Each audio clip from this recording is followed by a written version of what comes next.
ইসলামী ছাত্র শিবির বাংলাদেশে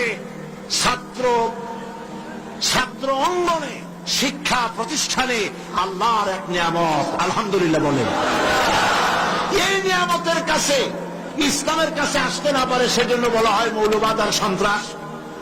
শিবিরের কাছে আসতে না পারে সেই জন্য বলা হয় এরা হাত কাটে আর রক কাটে। আমি বলি এই কথাটা হলো একটা চালাকি কথা। হাত কাটা গলা কাটা এইটা সহজ না পেটের মধ্যে ছুরি মারা বা গুলি করে মারা সহজ? কোনটা সহজ? তো হাত কাটা আর গলা কাটা এগুলি বলে কেন? হাত কাটতে কাটা কত বড় মুসিবত, তাহলে 4-5 জনের ঠাইসে ধরা লাগবে। তাছাড়া কেউ কি বলবে যে আসছেন যখন আপনি হাতটা কাটিয়ে দিয়ে যান, এরকম বলবে কেউ? 4-5 জনের ঠাইসা ধরবে, মুখের মধ্যে গামছা ভরবে, তারপরে হাত কাটবে বা রক কাটবে, পায়ের রক, হাতের রক, এভাবে কাটবে। এত ঝুঁকি নিতে যাবে কেন? ছুরিটা দিয়ে হাতটা কাটবে, ওই ছুরিটা পেটের মধ্যে মুখের মধ্যে ঢুকাই দিলেই তো সারলো। এটা বলে কেন? এই সহজ কাজটা করে না, রক কাটে গলা কাটে কেন বলে? এই কথাটা বলে প্যানিক সৃষ্টি করতে চায়।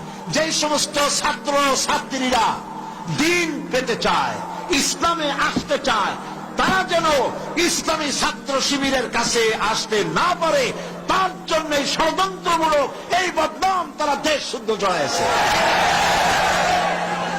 কিছুই করতে পারবে না ইনশাআল্লাহ, এগুলি করে কিছু করতে পারবে না। 119 জন শিবিরের নেতা কর্মী শাহাদাতের নজরানা আল্লাহর দরবারে পেশ করেছে। আমি আপনাদেরকে বলবো, পরের মুখে ঝাল না খাইয়া নিজের একটু চেষ্টা করেন। ওরা যেখানে থাকে শিবিরের ছেলেবেলেরা, এরা মাঝে মধ্যে সব্বে দাঁড়ি করে, যায় দেখবেন ঘরের পাশে গিয়া জানলার ফাঁক দিয়ে তাকাই দেখেন ওরা কি করে। এরা মাদ্রাসায় পড়ে নাই, কলেজে বিশ্ববিদ্যালয় পড়ে, হয়তো দাড়ি টাড়িও এ পর্যন্ত অনেকে রাখতে পারে নাই, কিন্তু যায় দেখবেন বস্তা ছেঁড়া হইল বালাম চাউলে ভরা, উপরে রং কাঁচা থাকলেও ভিতরে পাকা আম। ভিতরে যাই দেখবেন রাতের বেলা যখন তারা সব্বেদারি করে, তাহাজ্জুদের নামাজ পড়ে, সাহাবায়ে কেরামদের জীবনী আলোচনা করে আর মুনাজাত করে, সারা রাত কিভাবে ওরা কান্দে একটু তাকায় দেখে।